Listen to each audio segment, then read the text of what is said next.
Assalamualaikum warahmatullahi wabarakatuh. Selamat sore teman-teman semua. Pada kesempatan kali ini saya akan coba menjelaskan mengenai modul web programming 1, pembahasan tentang JavaScript. Jadi JavaScript itu merupakan salah satu bahasa pemrograman atau bahasa script yang teman-teman harus bisa kuasai selain teman-teman menguasai PHP, HTML, maupun nanti CSS. Jadi itu merupakan script-script atau bahasa-bahasa yang teman-teman harus kuasai dalam membangun sebuah web. Nah, seperti apa sih JavaScript itu sebenarnya? Saya sudah merangkum dalam beberapa bagian untuk JavaScript. Ini nanti silakan kalian coba pahami. Jadi kalau JavaScript itu lebih ke arah untuk membuat web lebih interaktif. Misalkan dalam webnya munculnya sebuah alert atau message box, kemudian adanya efek, ya kan? Entah itu efek animasi atau lain-lain, itu menggunakan JavaScript. Nah, berbeda nanti CSS lebih ke arah tampilan dari websitenya, memperbagus dan lain-lain, itu tampilannya menggunakan CSS. Kalau interaktifnya sebuah web, efek animasi, kita gunakan JS. Nah, pengetahuan dasar yang teman-teman harus tahu mengenai JavaScript adalah yang pertama, JavaScript disimpan dengan ekstensi .js kalau misalkan filenya itu terpisah dari file utama yang manggilnya. Jadi kita terpisah sendiri, file PHP-nya sendiri, file JS-nya sendiri, berarti nanti JavaScript-nya filenya disimpan dengan ekstensi .js.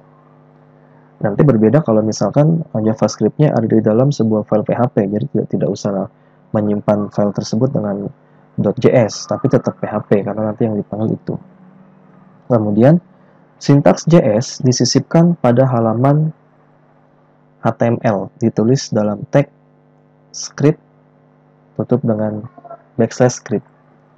Itu menandakan dia sebuah script JavaScript. Kemudian sintaks JS dapat diletakkan di bagian elemen tag head atau tag body. Jadi bisa di dua tempat itu. Kemudian JS bersifat case sensitive. Jadi nanti pemanggilan nama JavaScript-nya, nama file JavaScript-nya itu harus sesuai dengan penyimpanan. Jadi tidak boleh huruf besar, misalkan ya pemanggilannya pun harus huruf besar. Seperti itu.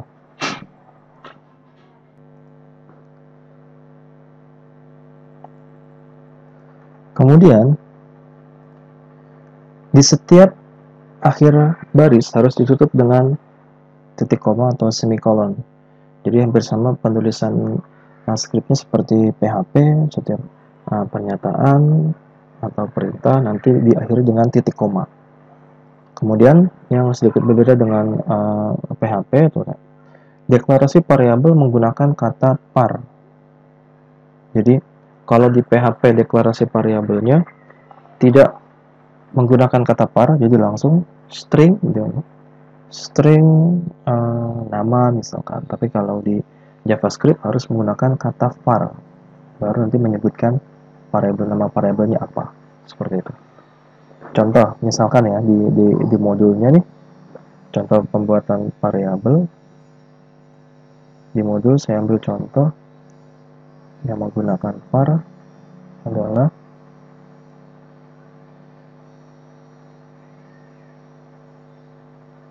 nah ini contohnya. Di contoh yang ketujuh, contoh JS7, var day sama dengan new date, var weekday sama dengan new array, bla bla bla bla bla bla. Jadi pembuatan variabel tidak bisa langsung string day, itu kalau di PHP, tapi kalau di JavaScript pakai kata var. Seperti itu. Oke. Kemudian penggunaan sintaksnya. Nah, ini juga teman-teman harus paham bagaimana cara menggunakan script JS-nya. Nanti ada dua cara. Yang pertama, teman-teman bisa langsung sisipkan di halaman HTML. Artinya, script JS-nya itu menyatu di script HTML atau PHP-nya. Oke, contohnya gimana? Nah, contohnya seperti di modul ini semuanya menggunakan pemanggilan JS di dalam satu file yang sama. Jadi contoh misalkan ini. Nih, contoh JS1.html. Scriptnya di dalam HTML. Ini juga sama. Contoh 2 juga sama. Contoh 3 juga sama. Ini dalam satu tempat. Ini adanya di head. Kemudian ini scriptnya adanya di body. Jadi ada dua cara menggunakan head bisa. Kemudian di dalam body juga bisa. Tadi ketentuannya ya. Ketentuan dasarnya. Ini pun sama. Di head. Kemudian ini juga di head, ini juga sama. Script HTML-nya di contoh modul semuanya ada dalam satu file yang sama. Nah, kemudian menyimpan file JS dengan ekstensi .js, kemudian menginclude-nya pada halaman HTML. Nah, ini berarti filenya terpisah antara file HTML dengan file JavaScript-nya. Contohnya seperti apa? Ini saya ngambil contoh aja dari modul ya. Saya misalkan mengambil contoh di modul contoh yang 6. Nah, ini dia. Contoh yang ke-6. Contoh yang ke-6 di sini misalkan nah, ini dia. Ada script JS di sini dalam head. Nah, kita akan coba memisahkan script JS ini ke dalam satu file yang berbeda dengan HTML-nya. Oke. Nah, ini dia. Nih ya. Ini sudah ada. Nah, ini adalah script JavaScript-nya. Saya akan coba pindahkan isinya ke dalam satu file yang berbeda. Misalkan saya cut. Oke. Maaf. Sebentar, ini satu kesatuan ya, sampai sini harusnya. Oke, ke sini ya. Oke. Ini saya simpan dulu, kemudian saya membuat sebuah file baru di dalam folder yang sama, misalkan ya. Di dalam folder yang sama. Apakah harus sama foldernya? Tidak. Jadi kita bisa saja membuat di folder yang berbeda, dan biasanya memang seperti itu. Tapi karena ini hanya contoh aja, nanti teman-teman bisa lihat perbedaannya. Maka ini saya buat, saya misalkan kasih ini karena berhubungan dengan tombol, saya kasih namanya tombol.js, menandakan ini sebuah script JS. Oke. Nah, isinya yang tadi saya pastekan di sini. Nah, ini dia. Isinya sebuah fungsi nama my function di sini. Saya simpan. Apakah sudah selesai? Belum. Karena kita harus mengakses si tombol.js ini di dalam script contoh 6-nya. Oke. Kita lihat ya. Script type text.javascript. Nah, di sini harus menambahkan src-nya kemana? Nama file yang mau kita akses itu apa? Nah, tadi sudah saya kasih nama tombol.js, berarti di sini tombol.js seperti ini. Oke. Saya bedanya. Jadi tombol contoh 6 ini dia mengambil JavaScript si tombol.js ini. Ini dia. Seperti itu. Maka nanti kalau saya jalankan ini sudah ada sudah ada tombol JS di sini ya. Contoh 6 maka akan muncul seperti ini. Selamat pagi. Ya, itu pengaksesan JavaScript di file yang berbeda. Dan ini yang paling banyak dipergunakan teman-teman. Ini yang paling banyak. Nanti kalau teman-teman sudah masuk ke web programming 2, teman-teman akan bermain framework dan bermain Bootstrap biasanya. Bootstrap itu seperti apa? Dia kalau teman-teman pelajari atau coba baca nanti di internet atau di buku. Jadi dia sebuah library, kalau saya bilang sebuah library. Nanti contohnya saya di Get Bootstrap. Nah, di sini sudah mengincludekan CSS, JS, dan lain-lain, sehingga kita tidak perlu membuatnya lagi. gitu. Kita cukup mengaksesnya saja menggunakan metode yang tadi ya, dengan file yang berbeda. Seperti itu. Nih ya, kalau saya download, ini saya selesai download ya, contohnya. Disuruh download contoh Bootstrap di sini.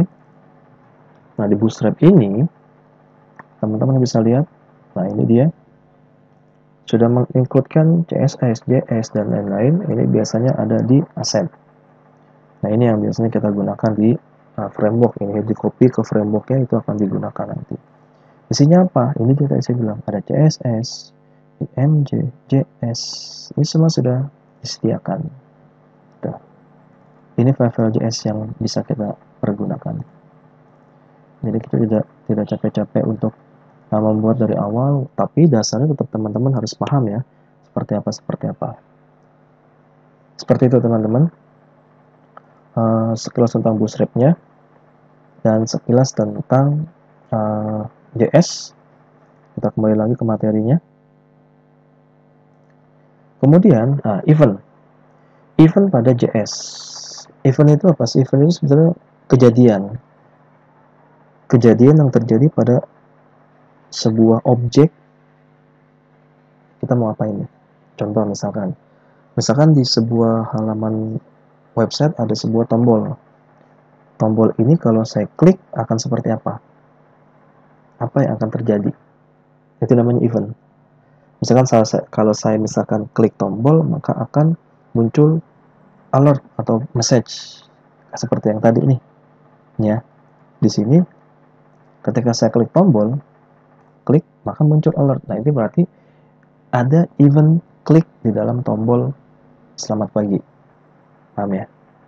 Jadi ada event di dalam tombol pada saat saya klik. Nah, biasanya event itu ada banyak. Apakah hanya di PHP, Pak? Enggak. Apakah hanya di web? Enggak.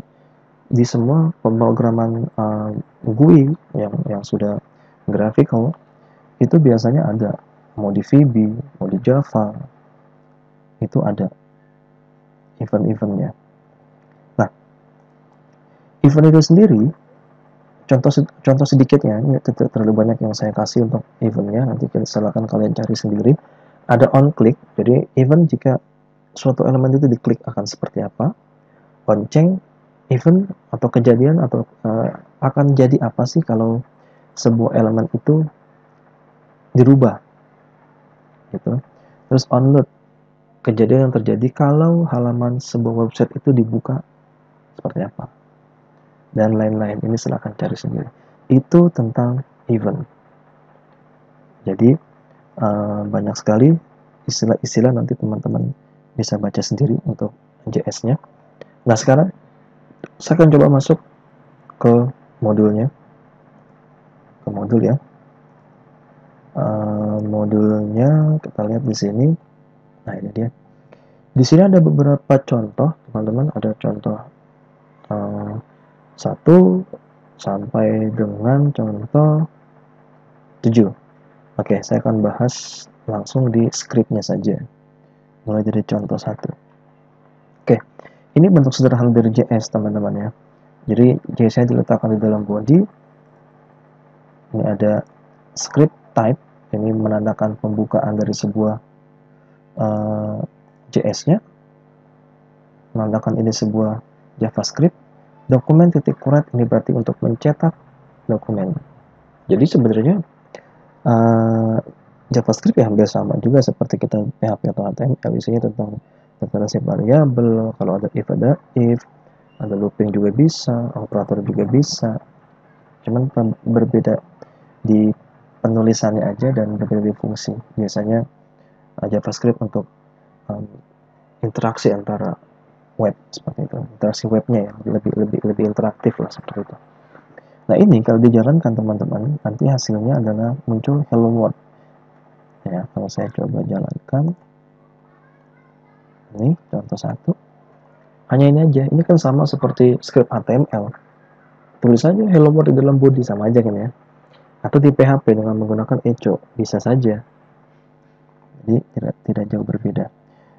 Kemudian contoh yang kedua di sini. Nah, ini Beda nggak? Sebenarnya sih sama aja, ini sama, hanya bedanya ini kalau kita menggunakan tag HTML. Nah ini kan, kita gunakan tag header 1. Nah ini tag HTML ya, jadi kalau saya jalankan hello world-nya akan menjadi besar. Nah seperti itu.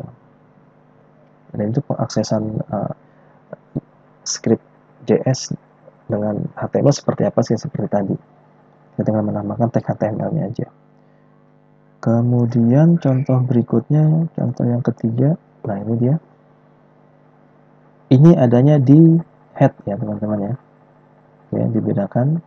Ini scriptnya adanya di head, berarti nanti di body dia harus panggil fungsinya. Kalau memang di dalam scriptnya ini sebuah fungsi. Contoh di sini, ini script JS-nya dia membuat sebuah fungsi. Ini nama fungsinya adalah message, isinya adalah alert atau pesan atau kotak dialog nanti. This alert box was called with the onload event. Pesan kotak pesan ini dipanggil dengan event onload.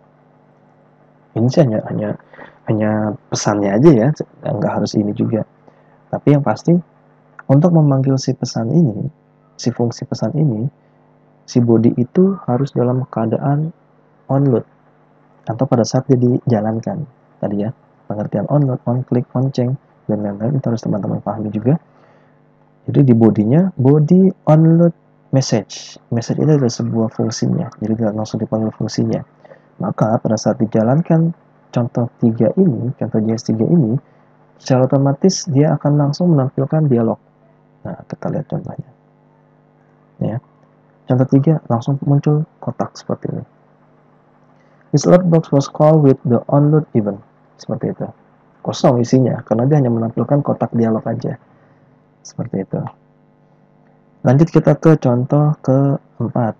Contoh 4 seperti apa sih? Oke. Contoh 4 di sini sebenarnya sama aja nih ya. Cuman bedanya tadi.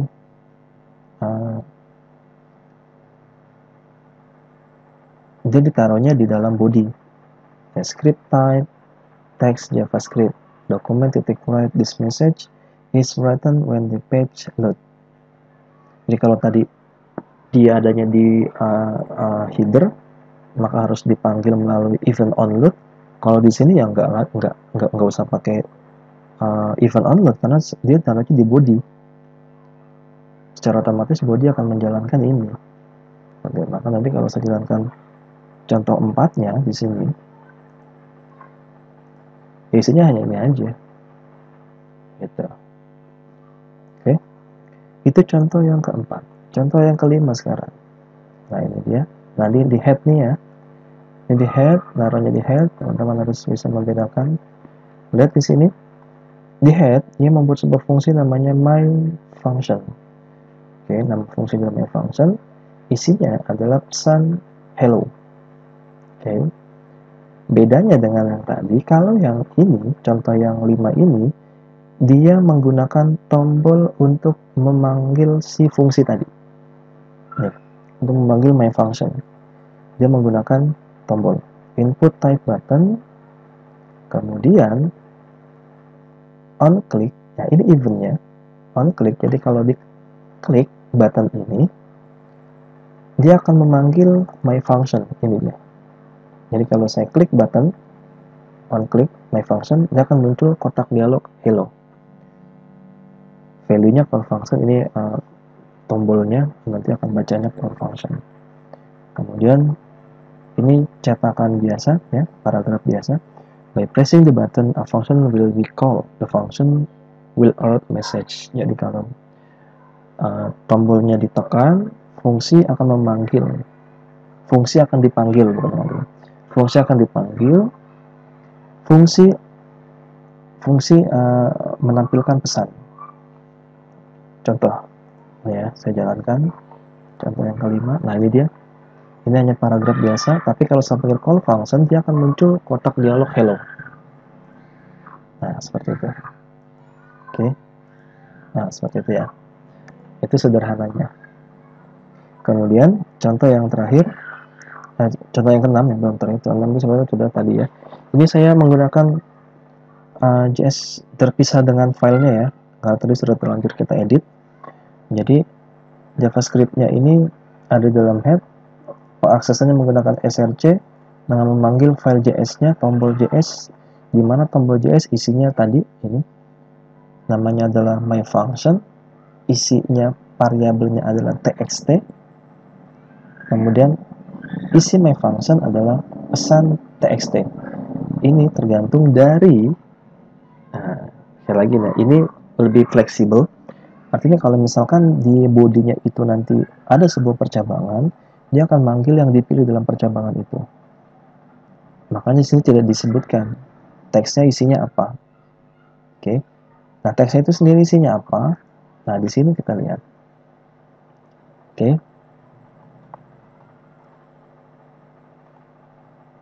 Lihat ya. Ini ada dua buah tombol. Kalau misalkan saya panggil tombol yang pertama atau yang selamat pagi, maka dia akan memanggil my function dengan isinya adalah good morning. Tapi kalau saya kalau saya klik tombol yang selamat malam, maka nanti dia akan manggil fungsi my function, isinya adalah good evening. Fungsinya atau functionnya sama-sama my function. Oke, ini ya. Sama-sama my function, tapi isinya, kotak dialog yang isinya adalah txt. Txt itu apa? Ya ini yang nanti akan dipanggil di sini. Nah, ini dia. Nih, ini txt-nya. Kalau buat tanya selamat pagi munculnya good morning, kalau buat tanya selamat malam isinya good evening. Oke. Skripnya seperti yang tadi, ya. Nih, kalau saya klik selamat pagi, maka my function-nya adalah ini, isinya good morning. Tapi kalau selamat malam, isinya adalah good evening. Seperti itu. Oke. Yang terakhir, di sini adalah contoh ketujuh, kita menggunakan sebuah array di sini. Kemudian ini tidak di dalam head, tapi langsung di dalam body, di mana ini untuk menjelaskan variabel sebenarnya ya. Jadi variabel d namanya adalah new date, jadi ngambil dari library date atau tanggal. Var_weekday ngambil dari sebuah array, isinya adalah Sunday, Monday, Tuesday sampai dengan Saturday, bahasa Inggris ya. Kemudian variabel month name diambil dari array Januari, Februari sampai dengan Desember. Oke, dengan patokannya adalah nanti di D ya. D ini yang ngambil library date, sedangkan weekday, month name itu ngambil array-nya. Jadi semua patokannya adalah di D. Jadi kalau D, misalkan D get D, berarti dia ngambil harinya aja dari si tanggal tersebut. Contoh di sini misalkan dokumen titik write weekday itu kan berarti dia ngambil ini ya, Sunday, Monday, Tuesday sampai dengan Saturday. Lalu dari mana? D titik get day. D titik get day. Dia akan ngambil hari. Harinya hari apa nih? Weekday. Kalau sekarang misalkan nih saya buatnya kan hari Rabu, makanya nanti munculnya apa? Wednesday, misalkan seperti itu. Kemudian dokumen write d titik get date, jangan ngambil tanggalnya, get date berarti ngambil tanggal. Kemudian write month name d get month, dia akan ngambil nama bulan, diambil dari d get month. Lagi-lagi patokannya di sini date, dia akan lihat tanggalnya bulannya bulan apa. Kalau Juni ya berarti June di sini, namanya diambil June. Kemudian terakhir d titik get full year, berarti dia hanya ngambil tahun sekarang itu tahun berapa. Oke, jadi kalau saya jalankan scriptnya sini, Wednesday 10, June 2020. Oke, seperti itu. Jadi patokannya tetap adalah di variable d. Di sini patokannya, karena ini ngambil by system dia. Sistemnya dari date ya ini Rabu 10 Juni 2020. Kemudian dia akan ngambil Sunday Monday tergantung dari sistemnya juga, begitupun dengan Monday. Nah, itu cara pengaksesan JavaScript teman-teman. Sebenarnya cukup banyak sekali materi-materi JavaScript yang teman-teman harus pahami juga, tapi ini dasarnya. Nanti mudah-mudahan kedepannya bisa lebih diperdalam lagi seiring dengan nanti web 2 atau web 3 akan bermain framework. Itu teman-teman harus paham mengenai CSS, termasuk juga JS dan logika dalam programnya. Oke, demikian penjelasan dari saya. Terima kasih. Assalamualaikum warahmatullahi wabarakatuh.